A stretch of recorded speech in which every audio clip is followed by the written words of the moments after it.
Alright, is this thing on? Looks like it's on. I'm waiting for the streaming green light to appear. Looks like it's on. So hey, what's up? This is Dave. This is What's Up Dave. This is my daily stream where I catch up with my buddies on the internet. If you're watching this, you can consider yourself my buddy. Unless you get bored and never watch this again, that's also okay too. I'm just refreshing the screen over behind me. It's Friday, December 5th. It's around 4 p.m. And we're just recovering from the big snowstorm yesterday. In New Hampshire, we got about, or where I am in New Hampshire, it looks like about, let's take a look. I'm looking outside. And so it looks like it's about, let's say we got about a foot, 11, 12 inches or so. Not too bad. It's like fluffy snow right now. I actually had to get out there and shovel that out before it melts and turns into ice and makes it impossible to get out there. You can see that there's some chairs behind there that are piled up with snow. It's not too bad. I just moved my car back from so they could plow the parking lots. With the snow shovel out there. It's all the way in the back where now I had to somehow reach that. So it's a considerable amount of snow. And it's probably a little bit too cold to do it now. Tomorrow's supposed to be a little warmer. The temperature right now is about minus, oh, it's not minus, it's like 5 degrees out Fahrenheit.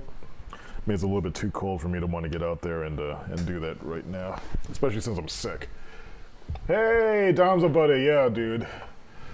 So hey, Dom, we're gonna do that. We had to do some motion graphics programming.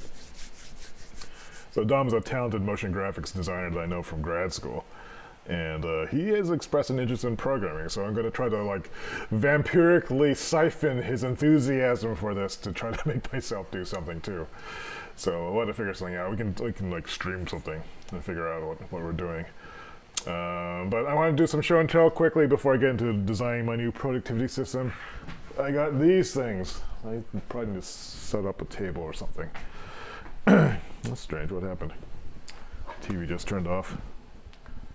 Oh, here we go. Let me just go over there. I guess I can just do it like this. Oops, I just unplugged this by accident. Too loud. So I have these milk crates down here.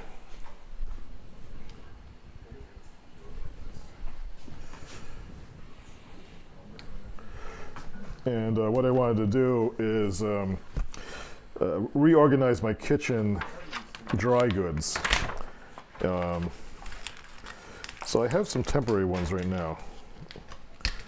I'll just show the area that.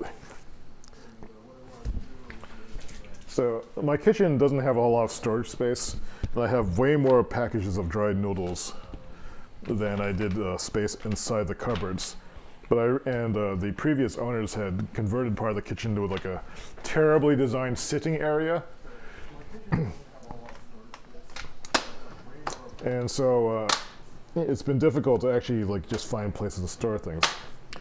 But I got to realize I could just stack stuff up in like milk crates. And I had a couple of like wimpy milk crates.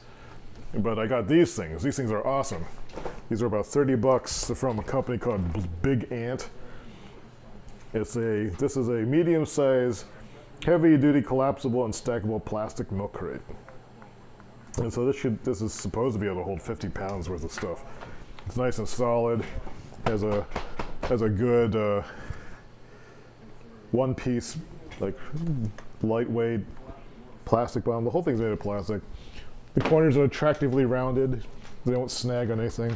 And you can see that they fold flat. So I got 2 of these. And what I'm going to do is I'm going to move my dry goods into it. And it looks like this one fell apart though. This one's damaged. Or is it?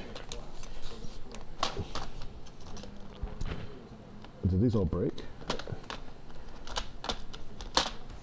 Maybe I spoke too soon. Let's see. I hope I can repair this. It looks like it should just snap in.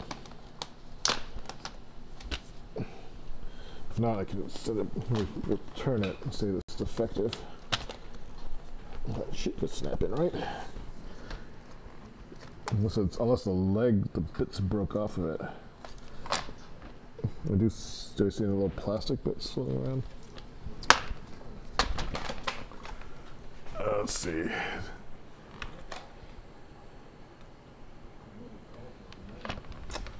Are these actually broken?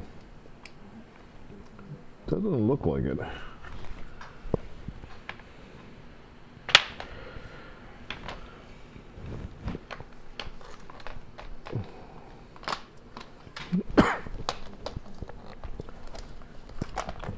My left arm is screwed up, so I don't really have the strength to do this. But I'll look at that later. Worst case is I return one of these things.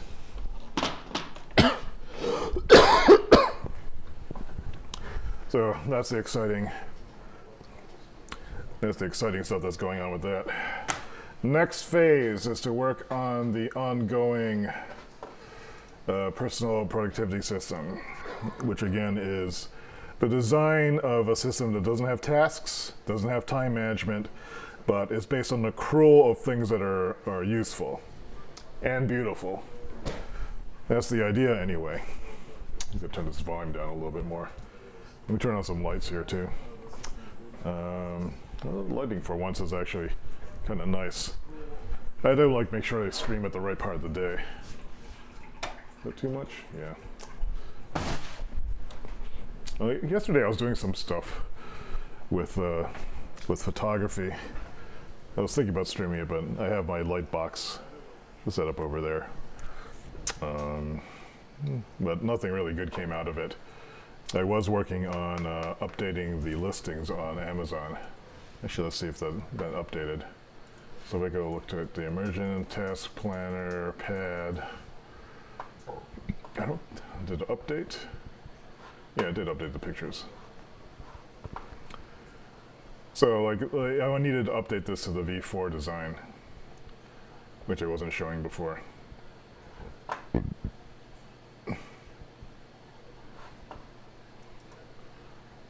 Is this all working? Yeah, so these are the pictures I took. They don't look as bad as I remember them. I was just very disappointed that they didn't come out more exciting looking. The other one was the notebook. And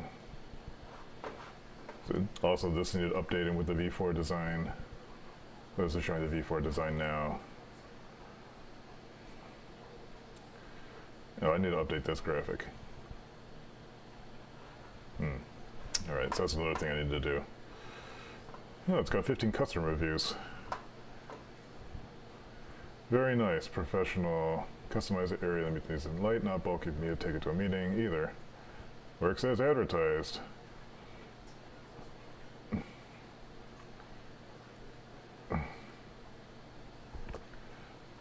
Let's see, more productive at work. Well, people seem to like it. There is a lot more competition in this space. I mean, like these Organize Me people, they've got this thing. And I'm sure if I don't think it's really ripping me off, but need to really up the ante this year, I think. But anyway, that gets to this system. So one of the things I want to do this year is to start creating like a really unified version of all the or some system for understanding task management based on all the tools that I've made. And you know, what's really important given the type of work that you do. I think a lot of these productivity tools, they try this one-size-fits-all thing, and it's because they don't really look at the nature of the work that you're doing. And there's a couple things that I've noticed, at least for the kind of work that I do. Like if you're doing work that's more rote, or really more getting things, just making a certain number of things every day, that's a different kind of tracking mechanism. If you're an executive decision maker, that's a different kind of tracking mechanism. If you're a programmer or you're a middle manager, they're all different things that you focus on. And there's not a whole lot of like accessible material that describes the difference between those things. So this year, maybe I'm going to start putting that stuff together. Some friends have companies who have workflows that could benefit from that analysis, and they've been interested in talking to me about it. And I would be interested in doing that even for free just to get an idea about what's, what kind of challenges that they're facing. But let's just jump right into this thing. And I don't want to go for more than 15 minutes on this. So set a timer here. When that goes off, we're done. Or we'll see how I feel about it. So, all right. So I wanted to go to Docs.ds Cowork, which is the public document repository that I use for sharing documents with people in the virtual co-working chat room, which you can check out if you go to davidsay.com/virtual-cowork. Is that right? Is it co-work or co-working? davidsay.com virtual co-working. So you go here, and that's where you'll find it. Where we're discussing all the stuff that's going on in our lives and what we're trying to get done. But over here, I have the, where is it, Project Dave Productivity 2018. This is my system design document where I've been putting scans of this thing, of the sheets that I make every day in there. I guess move this camera over. Oh, that's kind of an exciting view. The overhead bird cam.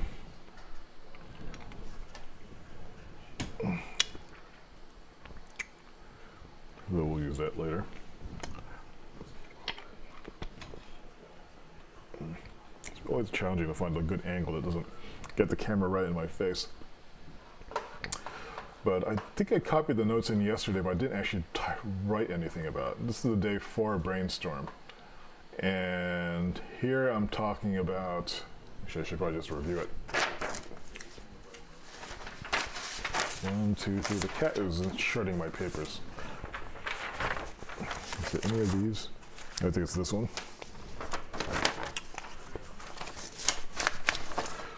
So if I look at this, what do they call this? Yesterday I was brainstorming what the useful, beautiful things were, as with an eye towards systematizing it. And then next, how do I store the stuff so I can review it? And what is the review process? So, one of the key ideas behind this whole new personal productivity system for me, what is this BS? I don't know where this is from. Hello? Nope, it's not. I think you have the wrong number. Bye.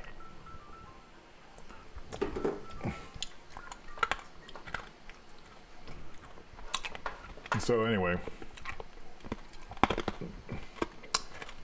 looking at this,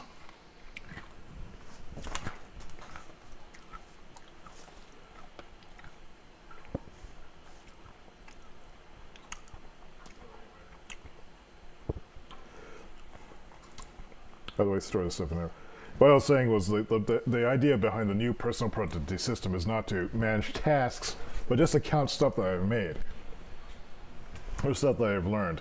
And the stuff that I've made and learned, I want to put it in a place where I can look at it, where I can physically hold it, where I can hold it up or show it to someone or post a link on the internet. Because in my productivity system for myself, the only thing that counts as productive is if I make something tangible, something concrete. Something that they can actually see and talk about and show to someone. If it's not that, then it doesn't count. It doesn't change the universe. Nothing happens. So the question is, like, how do I save this stuff? So for example, let's think about things that I want to make. If I made software, it becomes concrete when it's in a form where people can download it and install it. And there's a number of different steps that go up to that. You know, there's months and months and months worth of work that goes into getting to the point where you have a deployable software package. But within that process, there are individual chunks of knowledge. Like, how do you, like an algorithm for performing something. You can make a little sample piece of source code and then make a snippet of that and then make that available if it's a self-running snippet of something. You can constantly be making things that in themselves may be part of the process of getting to a larger piece, but are useful in themselves. And so that's something that I can put in the bucket. Even something like, how do you set up like a motion graphics programming environment? And you have a tutorial, and then you make a file, and you make something that you can like very easily deploy. Like here's the file, double click it, and run it, and then go in this file and edit it. That's something that's tangible, because it cuts out all like the hunting around and all the digging for instructions and weeding through all the bad stuff on the internet that makes no sense. You have something that is instantly deployable. And maybe that's an aspect of what I mean by concrete that I should write down. What's another example of something like that? Let's say I want to learn how to make a certain dish. Like I want to make a sourdough bread. And so there's a lot of processes that go into that. Lots of like equipment acquisitions, recipes. But what's the deployable concrete version of this? So let's say I want to make sourdough bread. I guess like making a loaf of sourdough bread would be good. If I was a bakery, then then the tangible output would be loaves of sourdough bread. But for someone like me who just wants to master it, it would be to have like a recipe and the tools and the process to make a decent loaf of sourdough bread. And then also between I'm still really sick. And so the concrete goal is to make an excellent loaf of sourdough bread. But then there's the learning processes that can be packaged and can be turned into vetted recipes, specific ingredients, specific temperatures. I guess the notes. This is like it's equivalent to like a laboratory notebook. Last year I was talking about redoing my website so it was more of a laboratory notebook, and so that's related to this idea of like how do I make something that can store all these intermediate things. So I'm going to write down some stuff here. I was just talking about software packages. It's like, so what counts as concrete? What is concrete? And then we'll talk about how we store this. It's tangible and showing to someone so they can use it themselves without a lot of fuss.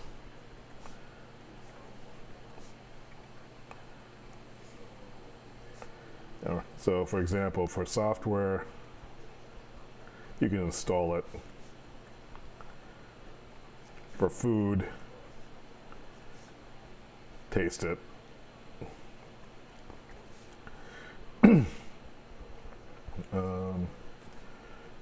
And without a lot of fussing around, that means it's practically instantaneous.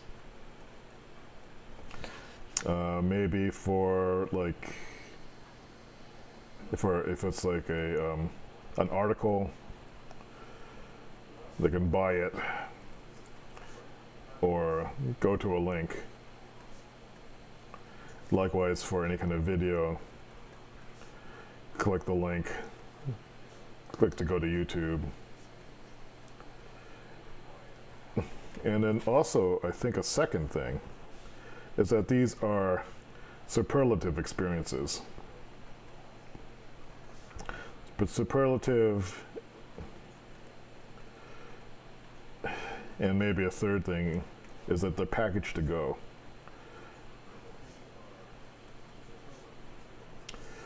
And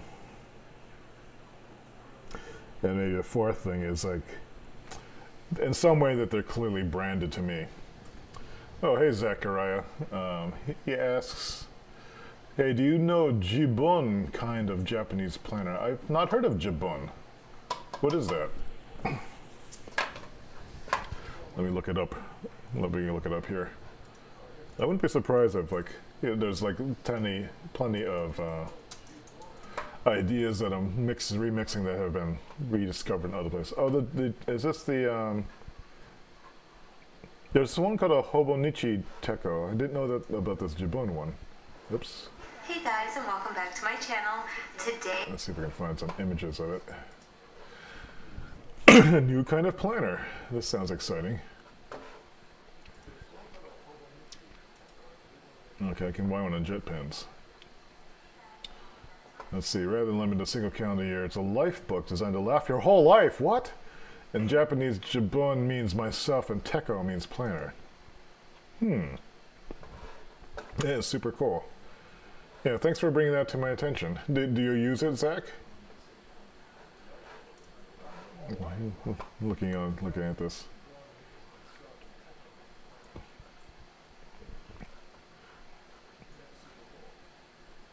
Let's see what really it looks like, though. Might have to order one of these just to see what it's like. So like $1 million. I once made the mistake of ordering a Hobonichi Teko from Japan, and I miscalculated the conversion rate, the money exchange rate by a factor of 10. So I ended up buying like this $200 planner, which I thought I was spending like $30. It was mostly most of the cost was into the leather cover. I have a small library of interesting journals. I think I can skip the cover. They have a mini B6. Can I buy one? Where do I buy this? This is on jet pens. Where do I buy it? Where do I buy it? Where do I buy it? Maybe I'll just click here. They're about 50 bucks. They're all of stock too. What's the B6? So I'll have to check that out. This sounds really cool. Yeah, thanks again. Oh yeah, yeah. Yeah, they are expensive, right? I should make a nice gallery of all the various journals I've collected and put that on my research thing. But actually, getting back to this planner design thing. What is concrete? I was going to say it's uniquely from me. It's all about me. This is like the authorship criterion.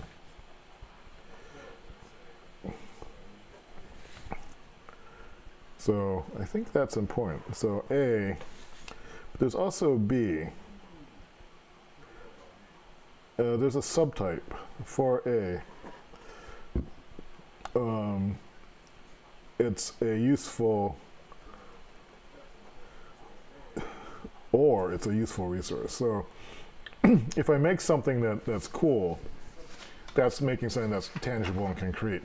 But if I find something that's cool that solves the job, that's almost as good if you share it. And I think ultimately, you know, these are shareable. These are shareable experiences. Now, personally, I want to put the emphasis on this. And because this is about my personal productivity.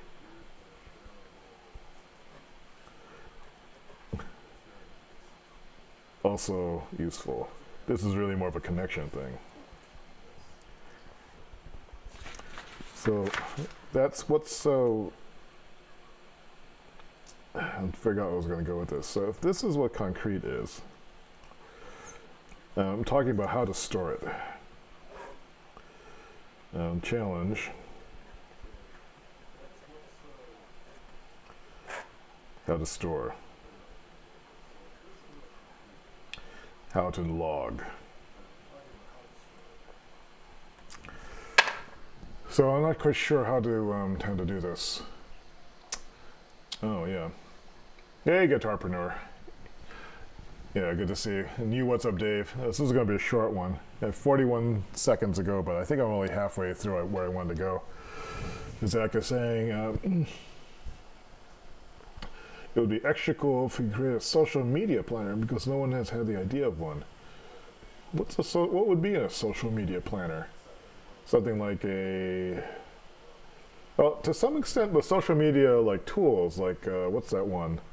Buffer, that one with Facebook. Those kind of are like planner software, and like, you can schedule things.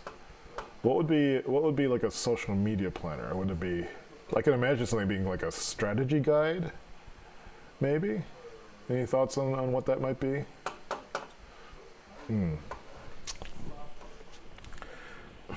So while I'm waiting to see if someone has an answer for that. The challenge for how to store these concrete achievements.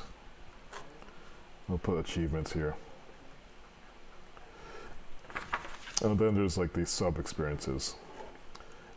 Also storing processes, sub-assemblies, let's say, tools, insights, recipes, resource lists.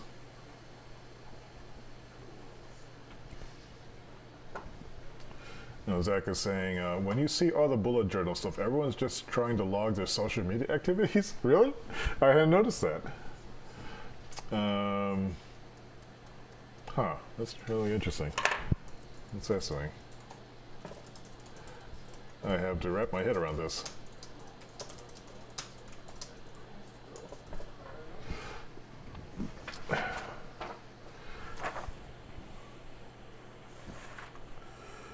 So let's see.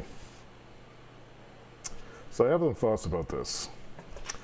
The log, the purpose of the log is so I can review and find patterns in what I'm doing.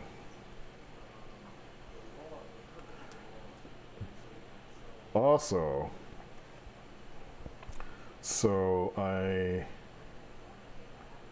can correlate the overall goal of making useful, beautiful things. I keep forgetting that's the goal. It's easy for me to get lost in the minutia of just trying to figure out the production. Let's see. Zach says, schedule for when to post them. Yeah, let's try to get revenue from it. So social media, going back to this idea of a social media planner, it's almost like a social media strategy form. I think one issue, and this goes back into advertising in general, is before internet advertising became big, my impression is that media advertising was this one-way thing. You would buy an ad on a TV network, or you'd buy an ad in a magazine. What you knew was how many people were watching it, or how many people were subscribed.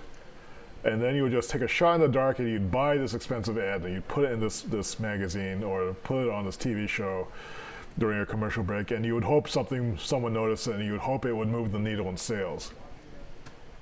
What changed with the internet is you can actually tell when someone clicks on something, and you can tell if they go and click on a buy link. That's something that didn't exist before. And social media, in terms of if you're trying to plan for something, I think that really comes down to you want to see if what you're doing has made an effect to move the needle at all on what you're trying to promote. For me, social media is a way of sharing stuff, but I try not to pay too much attention to how many likes or how many clicks or how many things like this. Eric is just saying, I'll make a playlist for that at some point. I wasn't sure.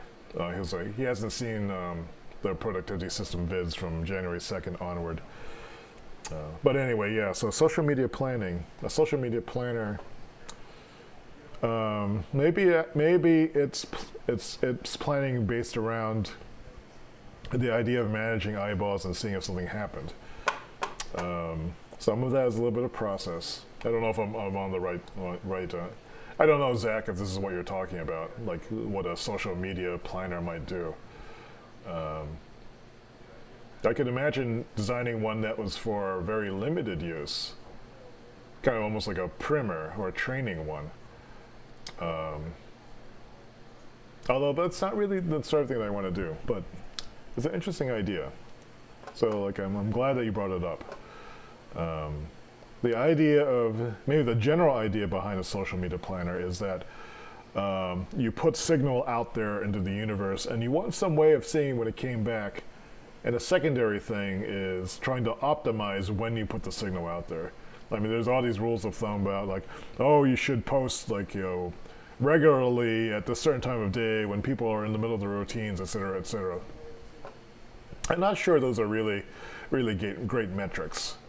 But I think measuring them and just sort of finding what tends to have impact. I mean, even right now I've noticed on things like, oh yeah, okay, so Zach is saying, I mean, a lot of influencers are big on Instagram, but also on YouTube. They need to track addresses, a lot of things. They don't have a tool really made for that. Yeah. That sounds like software to me. That's something that I wouldn't want to do on paper, which is what I usually work with. However, I could see it for someone who's just getting started, like myself. If I wanted to really try to get more views or to become more of an influencer, I don't know what I want to be. Like a slim strategy guide that maybe had the best big picture stuff. That might work. Might be what you're talking about, Zach. Let me make a note of this someplace. Let's see. That's the wrong one. Yeah, okay, I can use it. So I'll put this in my notes area.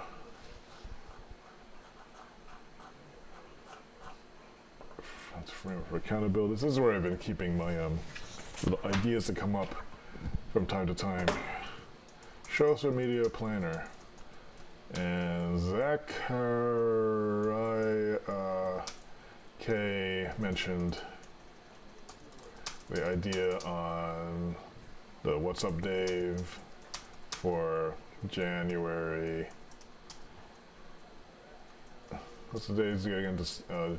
January 5th. We discussed it for a bit. He, assuming you were he, sorry if you're not, he suggested that I have a framework ready for making some kind of paper-based tracking strategy guide. Maybe it's a way of helping people correlate their daily actions, daily efforts against a larger goal. Maybe it might be similar to what I'm trying to do here. And that's probably where you. Okay, now I'm starting to catch up with where you're coming from, Zach. I was like a little bit behind the ball there. But yeah. So this could be part of like the 2018 make the world's best planner goal. So a little bit distracted here today. Let me just finish writing this up and take a picture of it and then type some notes just so I can get this out of the way. I feel my cold kicking in again, so I need to go lie down. So I want to cut this back. But how to store, how to log, make useful, beautiful things. So that's the logging requirement. How to store. I mean, the storage aspect of this. Oops.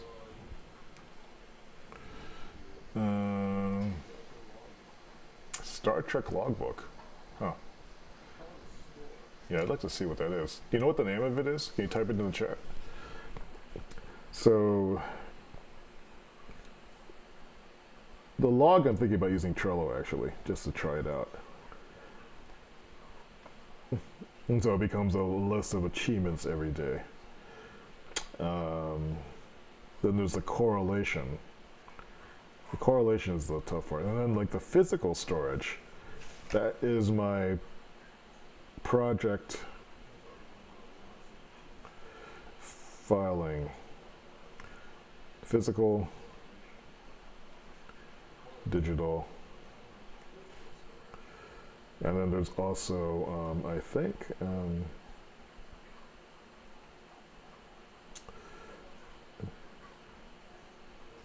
description plus documenting median. Alright, so this is actually the result of this work here. So for physical, so if I'm making something tangible, the log is sort of the card catalog. So if I'm making a loaf of bread, how do I make a reference to a loaf of bread? That's probably a picture. And the picture itself then links to the process. So there's project filing and there's also process filing.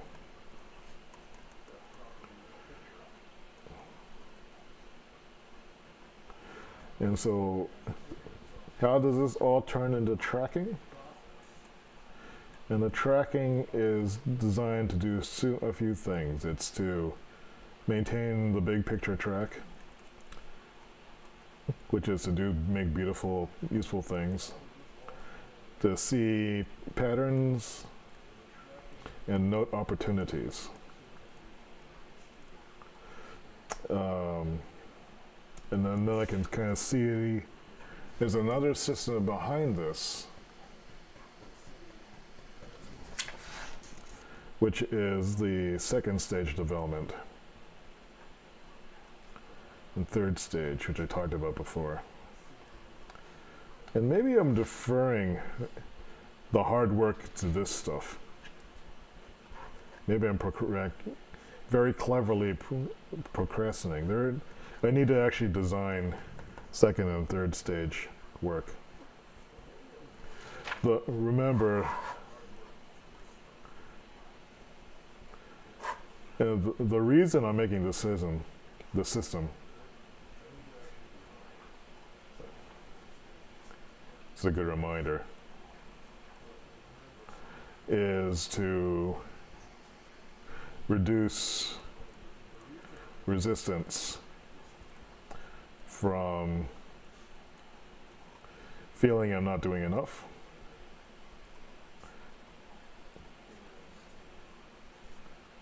and also feeling I'm inadequate.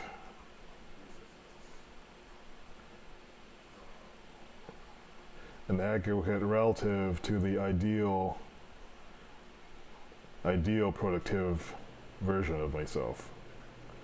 Because I don't think I am the ideal productive person. I don't like to work all the time on stuff. I need to feel a certain amount of joy in what I'm doing.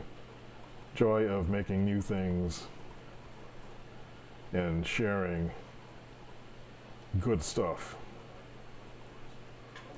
That's like super important to me. And I do get very unhappy if I'm not in that moment. This is the reason why I'm trying to get this into a taskless and timeless method. Because I'm finding that time management just distracts me from actually doing. Zach is saying the ideal thing is the tool that would, wait, I think tracking doesn't work because we're more interested in the present and the future than the past. The ideal thing is the tool that would keep up you working on your long-term project, keeping the motivation. It's like Lego if it's a game. Yeah, that's kind of where I'm going with. So the idea,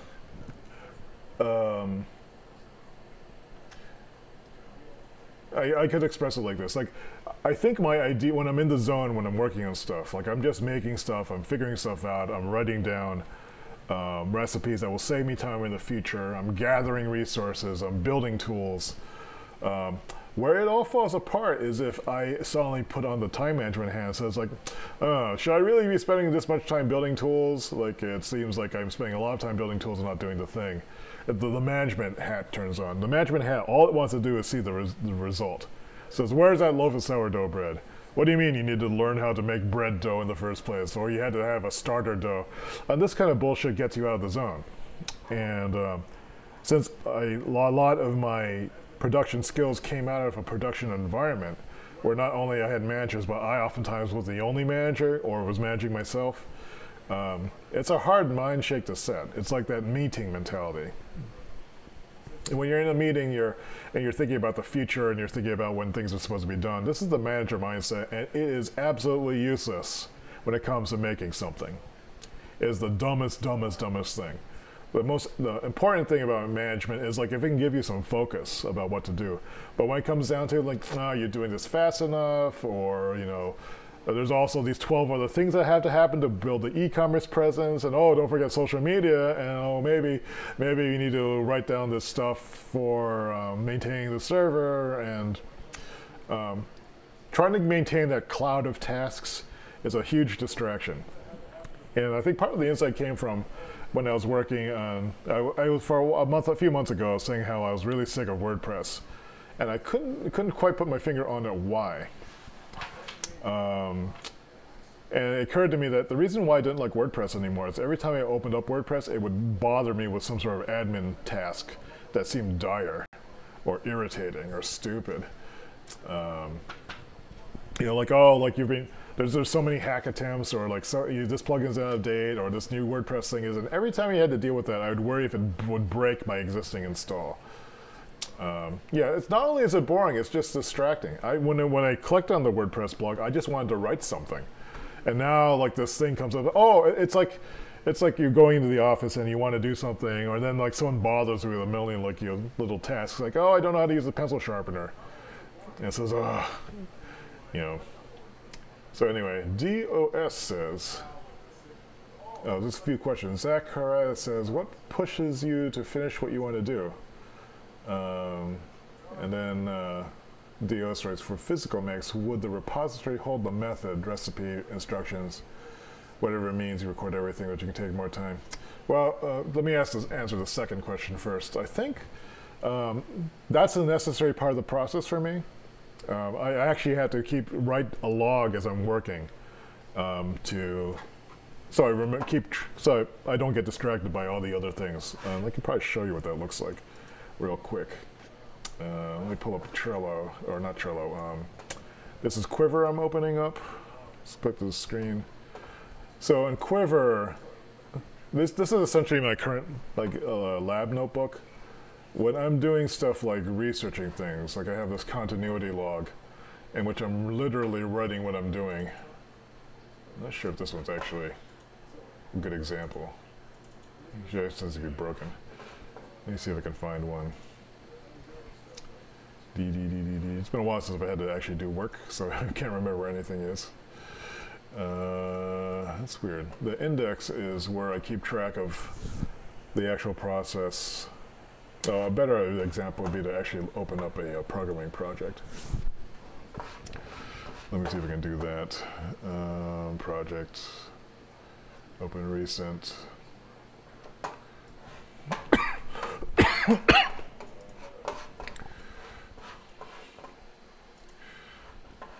And yeah, so for example, it's like this is a programming project in which like I'm doing things in it, and what I'll do is I'll actually write down when I'm trying to solve a problem, like what the question is I'm trying to solve, and I'm keeping notes in here as I'm going through the rest of like the project and figuring out what to do. Generally, I put my documentation inside the project I'm working in, and so like if I have a link to the project and I have like something like Quiver that's telling me like what I last worked on, which I'm not sure this is going to do.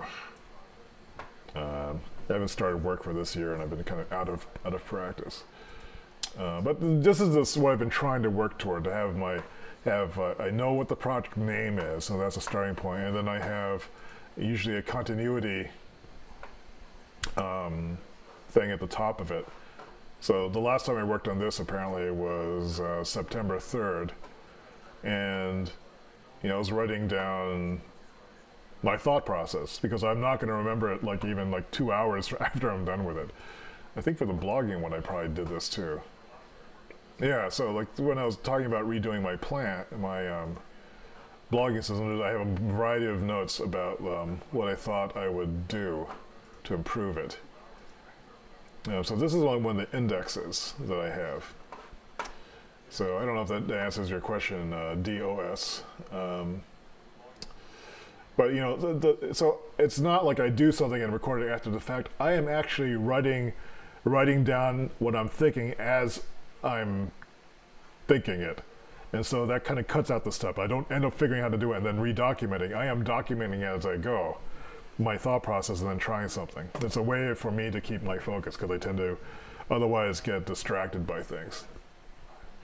And so it's probably because, like, you know, I'm not really a programmer or a designer or an artist. I'm really a writer at heart. So for me, writing is very easy. So I write down my stream of consciousness. I have this question. I wonder what this will do if I do this. Maybe that will work. And then let me try this. And then I'll try it. And then I'll report that did work. Here's the link, or here's what happened. And then when I do like a git commit, which does put the source code up at the site, or if I'm designing something, I will make a note of the file name at least so I can find it later. It doesn't take all that much extra time.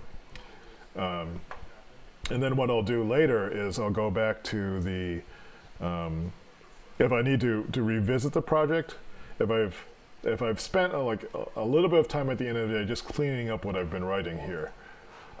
So it makes sense to me on the second read.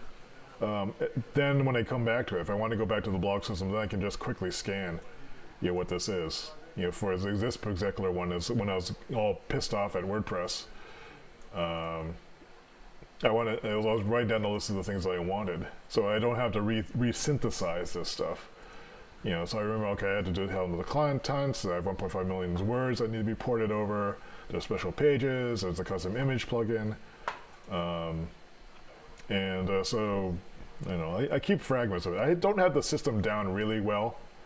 But I'm always striving to, and at least I'll try to keep it down to a couple of places that I look to pick up where I left off. So I know Quiver is my notebook. I have to actually review it periodically to remember what's in here, but at least it's all in here. I have one place for that, and then I have my project my digital file project area is all in Dropbox. I now have a lot of media files, and they're all in this folder. They're organized either by the subject, or if it's for, if it's actually like a billable project, then it's in a job-coded project like this. So I refer to these in my invoices, or tag any files that are related to it. So I know where to find everything. It's replicated everywhere. Okay, so I don't know, that's... So, he's saying, envision a process like this could result in a bucket full of how-tos in 20... Yeah, exactly. So, like, as you're working on figuring stuff out, you're creating all these little nuggets of stuff that then become, like, little references. I used to have this notebook in high school where I wrote down everything I learned that was cool about the Apple II microcomputer. And it would have little recipes for things like, if you want to make the disk drive click every time it seeks, add this bit of assembly language code to this place and hook it in. It became this compendium of little tips, and over time it kind of gained semi-legendary status among my friends, so for my 3 friends, who like saw this book and they saw it like this magic spell book, and that was kind of cool. Let me go back and see what Zach was saying. Zach's question was, what pushes me to finish what I want to do? That's a good question. I think what happens is I talked about this earlier. There's this immediate sense that something original, novel that didn't exist before is there. And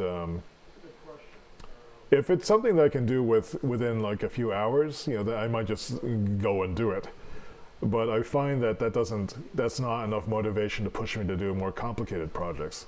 For example, if I want to rebuild my blog system, which is essentially a knowledge management system, that is not something I can do in a couple of hours. That's going to take several months, and I push on it in like little bits at a time. I've already looked for existing software that does it. There are things related in the I think it's what's it called? Informal classification systems, or if you look at the learning sciences and people who are doing research, and it's called coding, I think it is, and they set up an experiment and they see what happens with a whole bunch of people participating in it, and then they had to look at the results and they had to code what they see. And that's, I think, assigning an actual code that means something.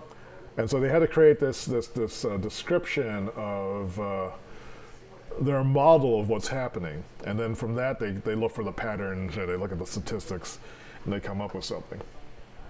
So that has some relation to what I'm doing, but what I really want to do is to make that spell book, to make that bucket full of stuff. Yeah, the motivation. Yeah, slicing and chunking, that's the obvious approach. Like, make things small in little chunks, but the real challenge is like to push yourself through that. It's without the external motivation, like other people who are interested in it.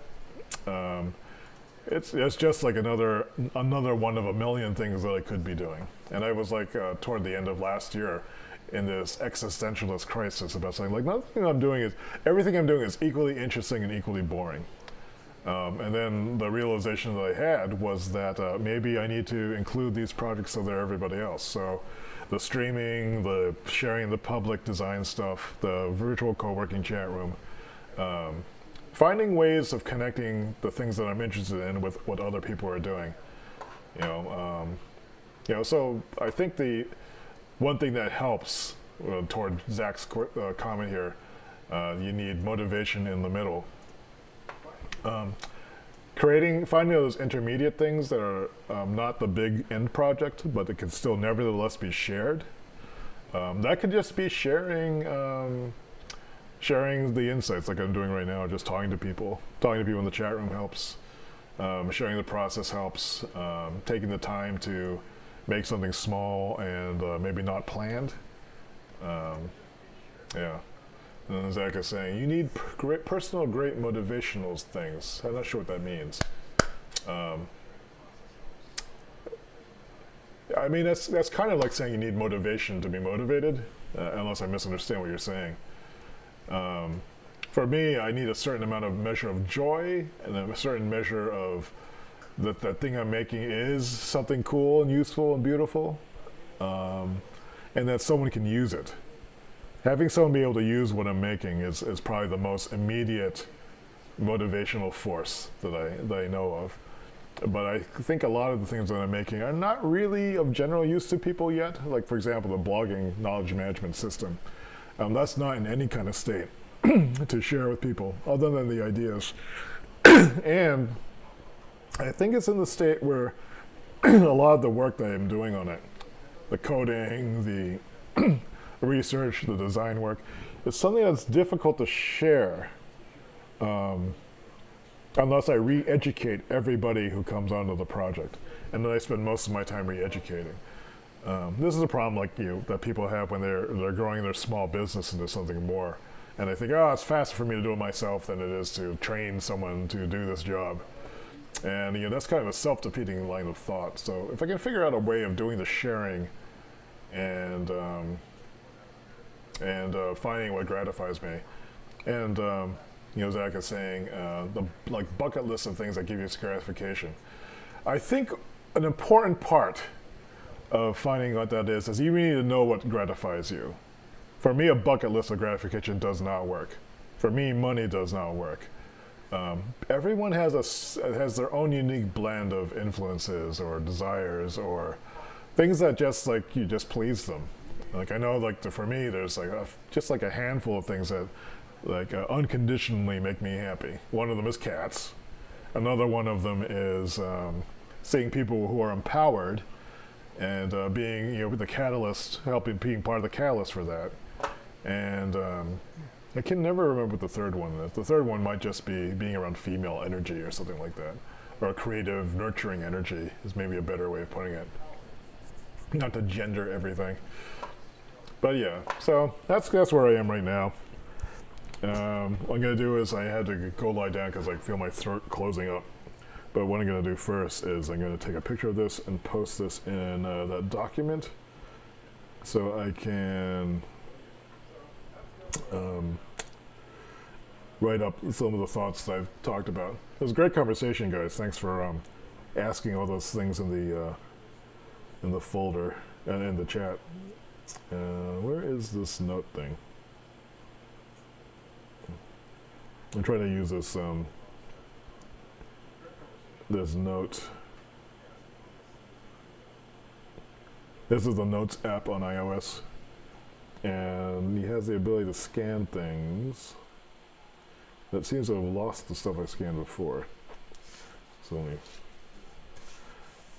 make this thing so it lies pretty flat.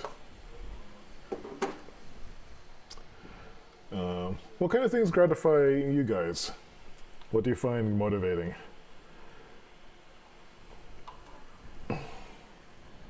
This camera a little bit. So I hold this up like this. Oops, it's backwards.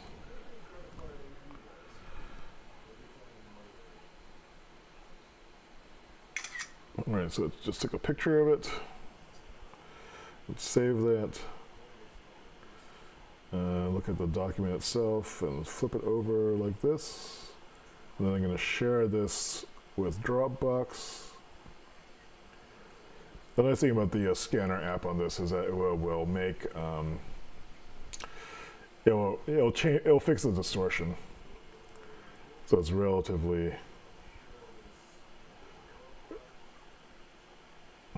just uploading its PDF called scan document. I guess it's not even showing up on this. We'll just see in a moment. So theoretically that's been uploaded. Let's see. That should be my Dropbox working docs. This is something called scan documents. You should open that PDF. This is the newest document. I can click save as, and this would be system 05 to somewhere like this, 05. You can see like it's all been straightened out. It's not at the angle. Resolution isn't great, but it's readable. That's all it needs to be. So now I can go to XDS Cowork, and this is in my project. I wonder if I can color code these things. System design. Oh, I already had it open. Duh. And I'll just insert it down here. Here, this is a day 5. What is concrete and how to store? I'll insert right here, so I can go to insert image, upload from computer, and recent. Oops, that was on the desktop, I think. This file, open. And so there, so that's been updated. So this, I posted a link to this document in case you're interested in reading it.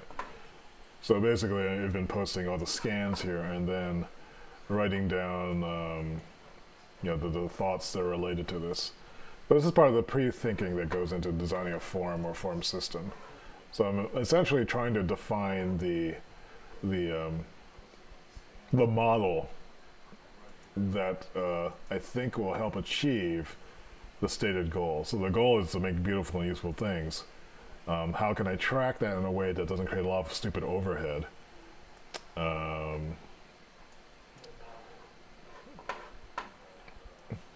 Okay, bucket. Oh, Eric has become my patron. Thanks, Eric.